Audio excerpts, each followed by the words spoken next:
दोस्तों अचानक ही सुमन के मोबाइल पर एक नए नंबर से कॉल आती है और सुमन सोच में पड़ जाती है कि पता नहीं किसका फोन होगा। हिम्मत करके वह उस नए नंबर को रिसीव करती है। दूसरी ओर से किसी अनजान व्यक्ति की आवाज आती है कि आपके पति का एक्सीडेंट हो गया है, आप तुरंत नए रोड वाले हॉस्पिटल पर आ जाएं। सुमन तुरंत वहां पहुंचती है और अपने पति से मिलती है। उसके पति के बहुत सी चोटें आई हैं, खून बह रहा है। डॉक्टर तुरंत उसे ऑपरेशन रूम में ले जाते हैं। कुछ ही समय में एक डॉक्टर बाहर आता है और एक पेपर देते हुए कहता है कि ये कुछ मेडिसिन है, आप तुरंत ले आइए और काउंटर पर 1 लाख रुपए जमा करा दीजिए, वरना ऑपरेशन मुश्किल हो जाएगा। सुमन कुछ कहती तब तक वह डॉक्टर फिर से ऑपरेशन रूम में चला जाता है। सुमन अकेले खड़े होकर रोने लगती है। आखिर वह क्या करे? क्या आप बता सकते हैं कि इस समय उसे सबसे ज्यादा जरूरत किस चीज की है? उसे इस समय ना तो किसी व्यक्ति की जरूरत है जो उसे कह सके कि चिंता ना करो, सब कुछ ठीक हो जाएगा, और न ही किसी को कॉल करके बताने की कि उसके पति को क्या हुआ है। उसे सिर्फ और सिर्फ एक चीज की जरूरत है और वह है पैसा। जी हाँ, इस समय पैसा ही है जो उसके पति को बचा सकता है। वो पैसे के बारे में सोचने लगती है, कहाँ से लाऊं इतना पैसा, इतने कम समय में कैसे इंतजाम करूं, क्या करूं, इतनी जल्दी कोई देगा भी नहीं। तभी उसे अचानक कुछ ध्यान आता है। वो घर की ओर भागती है। घर पहुंचकर एक पेपर लेकर तुरंत बैंक पहुंचती है और वहां पहुंचकर एक कर्मचारी से कहती है कि यह मेरी 2 लाख की एफडी का पेपर है, मुझे अभी इसे ब्रेक करवाना है और पैसे लेने हैं। बैंक उसकी एफडी को ब्रेक करके कुछ ही समय में पेनल्टी काट कर उसके पैसे दे देता है। अब आप खुद ही जान सकते हैं कि उसने उन पैसों का क्या किया होगा। उसने अपने पति को बचा लिया। अच्छा था वो दिन जिस दिन उसने पैसे बचाकर बैंक एफडी की थी।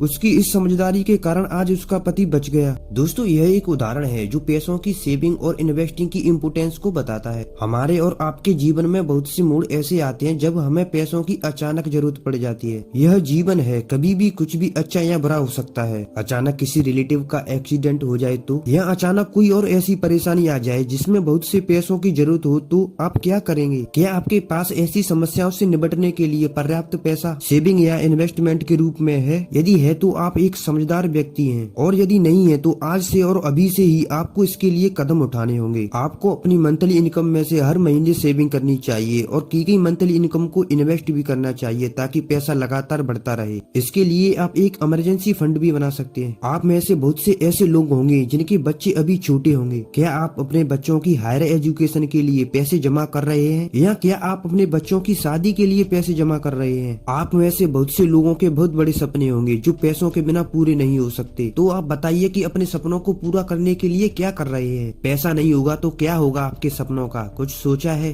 आप में से अधिकतर लोग यंग हैं, जितना चाहो कमाओ और जितना चाहो उड़ाओ, लेकिन क्या आपने अपने बुढ़ापे के लिए कुछ सोच कर रखा है? जब आप बूढ़े हो जाएंगे, शरीर पूरी तरह साथ नहीं देगा, तो जरूरत के लिए पैसे कहाँ से आएंगे? अगर आप यह सोच रहे हैं कि अभी तो बुढ़ापा बहुत दूर है, तो गलती कर रहे हैं आप, क्योंकि जब आप बूढ़े होंगे तो आज के खर्च से कम 3 गुना आपका खर्च होगा, क्योंकि इन्फ्लेशन रेट उस समय आपके खर्चे को कम से कम 3 गुना बढ़ा कर देगा। कहाँ से लाओगे इतना पैसा? अरे आपको तो अपने बच्चों की शादी भी करनी है, और हाँ, वो नए घर और नई कार का आपने जो सपना देखा था उसका क्या होगा? ये सभी सपने कैसे पूरे होंगे? इन सभी का केवल और केवल एक ही उत्तर है कि आज से और अभी से मनी सेविंग और मनी इन्वेस्टमेंट की इम्पोर्टेंस को समझ लीजिए। ऐसा करने पर आप अपने जीवन में आई पैसों की इमरजेंसी का सामना भी आसानी से कर सकेंगे और अपने सपनों को भी आसानी से पूरा कर सकेंगे। तो आइए अब मैं आपको बताता हूँ कि मनी सेविंग और मनी इन्वेस्टमेंट के लिए आपको क्या करना चाहिए। सबसे पहले तो आप मनी अर्न करना स्टार्ट कर दीजिए, और यदि आप मंथली मनी अर्न कर रहे हैं तो इसके बढ़ाने के तरीकों को जानिए और अपनी अर्निंग को हमेशा बढ़ाते जाइए। साथ ही आपकी जितनी भी मंथली अर्निंग है उसमें से कम 20% की सेविंग कीजिए। यही मंथली अर्निंग आपको आपके सपनों के पास ले जाएगी। अब आपने जो सेविंग की है उसे ऐसे ही खाली कहीं पड़ी मत रहने दीजिए। यदि आप ऐसा करते हैं तो इन्फ्लेशन नाम का कीड़ा धीरे धीरे आपकी सभी सेविंग्स को खा जाएगा। जल्दी से जल्दी आप अपने बचाए पैसों को काम पर लगा दीजिए।